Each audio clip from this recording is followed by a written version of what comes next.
જય માતાજી મિત્રો, કેમ છો બધા? મજામાં? આપણે પણ મજામાં જ છીએ ને. અત્યારે આપણે છે ને બધી ભેહોને રખડાવતા હતા. અત્યારે છે ને લગભગ બધી ભેહોને આગળ હાંકી હતી, પણ એકે હાલ્યું નહીં, કેમ કે આ બાજુ જવું છે નહીં. તો આ બધી આ બાજુ વળી આવે, મેં કીધું આ બાજુ ચક્રું મરાવી ઘડીક વાર, પછી પાછી આગળ જવા દઉં બીડ બાજુ, ઓલી બાજુ ઘડીક વાર અહીંયા ચારે ને પછી વાંધો ન આવે. અને અત્યારે એક ભાઈની કોમેન્ટ આવતી હતી કે જમના ને રાધાને કેટલા મહિના થયા. રાધા અને જમના બેયની ભેગા જ છે, બીજદાન કરાવેલી એક જ દિવસમાં.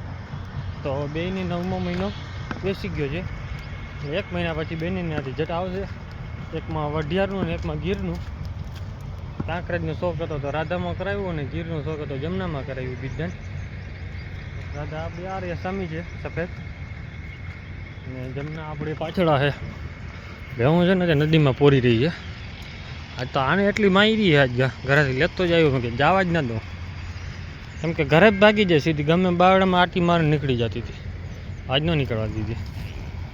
પાડો આવી ગયો ત્યાં થેલી હોય ને ત્યારે ખીચ ભેગી, એટલે બધા ભેગા આવે.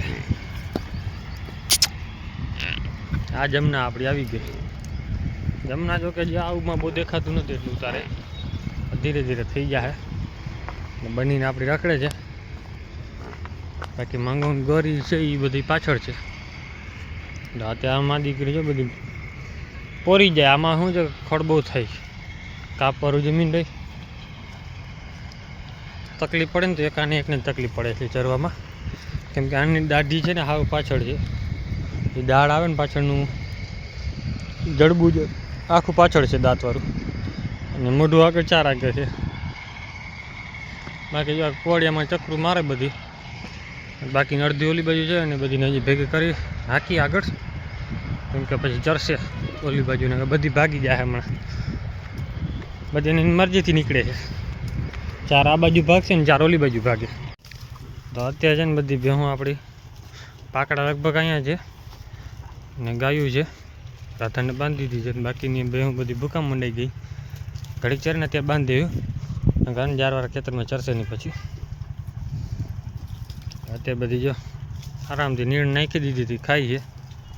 આજે આપણે ચોમાસું શરૂ થાય ને ત્યારે એક વરસાદ થઈ ગયેલી, નીણ લઈ આવ્યા હતા. સસ્તી જડી ગઈ હતી ને 5 રૂપિયાનું પૂરું, એ છે ને આ કલરમાંથી નાખી દીધી. લગભગ તો ખાઈ ગઈ હતી.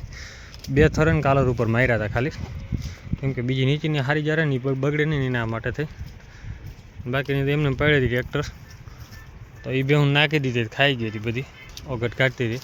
અને બીજી એક ટ્રેક્ટર લઈ આવ્યા આપણે, 200 રૂપિયા મણના હિસાબે લીધી પલરેડી જુવાર. એક ઓઘો કર્યો ને બાકી હવે ઓઘો કરવાનો છે. પહેલાં છે ને ચણાને ખારીઓ થોડું કાઢવાનું છે અહીંયાથી, પછી બીજો ભૂકો આપણે ઘરેથી લઈ આવવાના છે, બીજું લેવાનું નથી આપણે વધારે વાર. ચણાને ખારીઓનો સ્ટોક છે ને એ ખાલી કરી નાખો છે ને. ભૂકો જો એકાદી ટ્રેક્ટર પછી અહીં બહાર નાખશું, જો ખાઈ જાય ને તો પછી એને બીજો ભૂકો ભરી આવશું એમાંથી, નકર પછી એ ત્યાં ખાડો ખોદી ઉકેડો બનાવી નાખશું. ત્યાં ખાતરનો ઢગલો આપણો પડ્યો છે ને, ખાતર ટ્રેક્ટર અહીંયાથી પાછી જાય ને ઠાલી તો ભરાવી દઉં અહીંયાથી JCB, નકર મજૂર આ ઘર મેળે ભરી નાખશું જેટલી ભરાય. તો ટ્રેક્ટર ભરીને હું મોકલાવી દઉં ભાઈ આપણે ગામડે. ભાઈ ગામ છે આપણું. તો આ ગયા વર્ષે એમ જ કહેતા હતા, એક ભૂકાનું ભરી આવે અને ખાતરનું ભરી જતા પાછું રિટર્નમાં. તો સવારે વહેલું આવે એટલે ભૂકાનું ભરાઈ જાય વહેલું. તો અત્યારે જો હું ભૂકો ખાઈ છે, વાંધો નથી આવતો હજી. આપણે ગામડે નથી ભર્યો હજી, ગામડે જ ભરી આવશું ને. એ ભૂકો જોઉં કે કેવો ખાઈ છે માલ. હા ખાઈ જાય ને તો પછી ભરી લઉં વધારે. 2-3 મહિના ભૂકો હાલે એટલો તો છે. આમાં એક દાંડરની કલર પડી છે, નીરણ પડી છે, ભૂકો ચણાને ખારી બધું છે. એટલે આપણે હોળી પહોંચાડવાનું છે, ખાલી હોળી સુધી પહોંચી જાય ને પછી વાંધો ન આવે, કેમ કે પછી ધાણા ભૂકો વટાણાનો રાજમાં એ બધું ભરીને જો આપણે અહીંયા નાખી દઉં. એ પહેલાં થોડાક JCB આખા બોલાવી છે. આ પટો નાખો સાફ કરી દેવો છે, લીમડા સુધી હાવ પટો સાફ કરીને આ રેવલ કરવું છે, મોરમ ભરી નાખવી છે. કેમ કે ચોમાસાની ભેહું ગારામાં બેસી જાય ને એટલે આ બીજી રીતની નીકળે નહીં ઘડીકમાં. ગારાથી ફૂલ ભરી દેવું છે. પછી નદીને કાંઠા બાવડા ખાવા કાઢી નાખવા છે. એક ઓલો મોટો બાવળ રહેવા દેવો ને એક આ બાજુનો, 2 બાવળને રહેવા દેવા છે મોટા બાવળને. બાકી ઝીણા મોટા બધા કાઢી નાખવા છે. તો કેમ કે ડૂચો થઈ જાય કે ભેહું ચરી હગી. અને આપણે જે આ બાવર છે ને એ દાંતણી બાવર કહેવાય. અને આ દાંતણી બાવરની ખાસિયત હોય, જોકે હવે સિઝન આવી છે એની, જે નાકમાં મારણ થાય ને એ છે ને આ ફૂલડું આવે ને પીળા કલરનું, એ ફૂલડું તમારે ઘડીક વાર સૂંઘવાનું, એટલે નાકમાં જે આપણે શરદી થઈ હોય પછી રસી જેવું દુખા રાખતું હોય ને વધારે, તો એના માટે કામ છે આ બેસ્ટ. પેડિયા ખાય પણ માલ ના ખાય, એમાં ભેહું ના ખાય, બકરા વધારે ખાય, ખાટા મીઠા હોય. અને બાકી જે આ દાંતણનું છે આ બેસ્ટમાં બેસ્ટ આ સાજ જોઈ, એનાથી મોટું ચાવી ના આગે કોઈ. ઝીણું હોય તો દાંતણ કરે બહુ, આનું તુરું લાગે. કોણ ફૂલડા જોતા લઈ જાજો. નાકમાં મારણ કહીએ આપણે, ગુજરાતીમાં મારણ કહીએ, બીજું શું કહેતા હોય તો ખબર નથી આપણે. બાકી તો એમાં એના માટે બેસ્ટ ફૂલ છે સામે છે ને, આ નાનકડા જ થાય ફૂલડા, નાકમાં આવી જાય એવડા. ને બે હું હવે ચારે ઘરે બાંધવાની ટાઈમ થઈ ગયો છે, કેમ કે 12 વાગી ગયા ને, એટલે 12 વાગે બાંધી નાખશું એટલે બપોર પછી ચરે, એને કંઈ ચરશે નહીં. અત્યારે છે ને આપણે ઝાડવાનું પાણી પાઈ છે, અને અડધી ભેહું સામે ખાય છે, અડધી આ બાજુ છે. એમાં આપણી ગોરી અને રાધાને બંનેને બાંધી રાખ્યા છે, કેમ કે એનું કારણ એક જ છે કે ભાઈ બાંધી નહીં ને તો બે ઘરે ઊભી રહે ને એક બારે ખેતરમાં ભાગી જાય છે. ગોરી તો બેન બાંધીને નાખી દીધું ડૂચું, બાકી આ બાજુ ખાય છે. તો બધું આરામથી ચર્યા રાખે. અમારે આને એકને હક થાય નહીં ઘડીક વાર ઊભી ન રહીએ. જો અત્યારે છે ને ઝાડવામાં પાણી છે ને ખામણું ફૂલ ભરી દઈને એક ફેરા કંઈ વાંધો ન આવે, 3-4 દી ના જડે ને તો હાલે. પછી ઓલા ઝાડમાં મૂકું છું, રાતે મૂકી દેવાની, એટલે એ આખી રાત પીધા રાખે. તો આપણો પાડો બેઠો છે આ મૂંઝ્યો. પણ લેવો તો ભાઈ કોમેન્ટ કરજો. બ્લેક છે, કલર બદલી જાય છે. હજી આવ્યો તો સફેદ હતો, અત્યારે હાવ બ્લેક થવા માંડ્યો. અને આ જેટ બ્લેક કાંઈ હાવજમાં કાંઈ ઘટે એમ નહીં.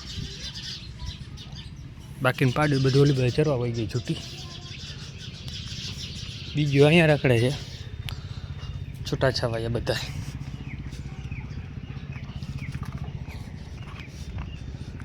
ઝાડવાનું પાણી પાઈ પણ મરી જાય તો થતું નથી. અને આ જે બાવરિયા થાય છે ને એ વગર પાણીએ થાય, એને પાણી પાવું ના પડે. 10 વર્ષથી આપણે આ પ્રાગવડ વાવેલ છે, 10 વર્ષ માથે થઈ ગયા છે, પણ હજી છાંયો દીએ એટલો થયો નથી મજબૂત. અને આ ખાલી ગયા વર્ષનો જ છે, એવો થઈ પડ્યો. હા, ગયા વર્ષ એક તો કાપી નાખ્યો હતો, આ 2 પાછા થયા, ઢગલો થઈ પડ્યો. બે હું બધી જામની રાખડે છૂટી. અને બીજું એક આપણે સામે થયો છે, જોઈ લ્યો. ગયા વર્ષે ચોમાસે કાંઈ હતું નહીં, આ વર્ષે જ ચોમાસા પહેલાં જ ખાલી એને એમને જરાક એક ઊભો હતો, આ ગુંદા જેવડો લાગતો હતો.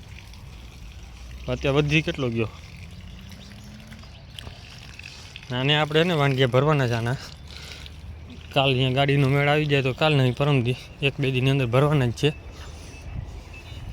એ ગામડે મોકલવાની, બીજે ક્યાંય નથી જવા દેવાની. બાકીને આરામથી જઈ રાખે. એક આપણી જો આ કારીવાર ખડેલી છે ને, હાચરમાં લગાડી લીધું છે. હાચરમાં પાછું ને આવું ભરાણું ને એટલે છોલાઈ ગઈ છે આવમાં. પહેલી વાર થોડીક તકલીફ પડે, એટલે આચર દોવાનું મૂકવાનું નહીં. જો દોવાનું મૂકી દો ને આચર, એટલે તમારે આચર ગયું સમજી લેવાનું આખો ભાઈ. પછી ચાલુ થાય નહીં ઘડીકમાં, કોક નહીં થાય. આને પણ જો આવમાં એવી તકલીફ થઈ હતી, 60% ને આવું વધ્યું ને ગહાતું બહુ હતું. બાકી આરામથી રગડે. આ એનાથી મોટી છે હાઇટમાં, તો આ મોટી લાગે વ્યાઈ ગઈ. હા, આજે હવે થઈ છે આ વર્ષે. બધા જેટલી આગળવાળી દેખાડી ખડેલી એ આના બધાથી આ એક મોટી હતી. પખો હાલા જડબો જડબામાં ફેર છે. હાલા હાલ પખો. નાનું મોટું કાઢ્યું સર, દાઢ ભેગી થઈ જાય. ઓલી ને 4 આંગર આગળ છે ફોયણા. હાલા હા હા, બાકી દેખાડે જ નહીં. ગમે એટલી કોશિશ કરો તમે, ના દેખાડે એટલે ના દેખાડે. હાલા હા પખો. હાલા હાલ પખો. હાલું ચુકા મોટું ચુકા. હા એટલે આમાં જડબું હરખું દેખાડે નહીં. એની દાઢી એને આખી પાછળ આવી ગયેલી છે, જન્મથી જ છે એવું. હવે લાગે છે ને થોડી થોડી ખાવામાં તકલીફ કેમ પડતી હોય એવું લાગે છે. બાકી પાડો આપણો અહીંયા રખડે આરામથી જરે ખાવામાં પડી ગયું ધ્યાન. બાકી બધું આરામથી છે. મોટી ચાંદરી તો હું દેખાય છે. ગોટિયાને એકને ધ્યાન રાખવું પડે પણ ગોટિયો સામે ભાગી ગયો છે. ગાડી વાર રખડ્યા અહીંયા ભાઈ ઉકેળો આપણો ઉકેળો જા વરસાદ પાછો થયો ને પછીનું બિયાર પાછું ઉગ્યો છે. એ શિયાળામાં ઉગે ને એ બિયાર હવે ઉગે છે. ઉગે નહીં ઘડીકમાં. બાકી રાધા ને ગોરી બાંધવી પડે. ના બાંધે ભાઈ હરાડી એવી થઈ જાય ને ભાગે સીધી. આ તો અત્યારે શું છે વાંધો એ પડે કે એને છોડી નાખું ઘરેથી ક્યાંય ન જાય. જાય તો અંદર ખાવા જાય પણ ખાવા એવી રીતે જાય. હા મેં જો સીડી બાંધેલી છે ઉપર જાખી દેખાતી હશે 3 પગથિયાવાળી. મારા બેટ કેરી થાય એટલે આમાં ગાયની હાઈટ એટલી નથી એટલી હાઈટમાં છે એ ઠેકડો મારીને જાય. હા અને હવે હું છે મહિનાની વાર છે એટલે વિયાવાની તો પછી એ બી ક્રિએ નહીં કરતા કાંઈ લગાડી બગાડી લે આચર વાચરમાં લગાડી લે પછી દવામાં તકલીફ પડે. થોડીક અફારીની તો ફૂલ છે જ એટલે એના હિસાબે આપણે એને બાંધી રાખવી પડે. અને બપોર ઘડી ચારીને એટલે ગાયંગા બાંધે. ઓલીને ખેતરના હેવા શીખી ગઈ છે ખેતરમાં ભાગી જાય સીધી. વાછડી તો એ બધી ચર્યા રાખે અહીંયા ઘરે જ હોય એની બીક ન હોય. પાકડા છે ને એમાંથી અડધા અહીંયા છે અડધા અહીંયા અડધા નદી કાંઠામાં ચડી ગયા ચરવા. જે નીરને ખાઈ લીધી ને એ નદી કાંઠે ભાગી ગયા પછી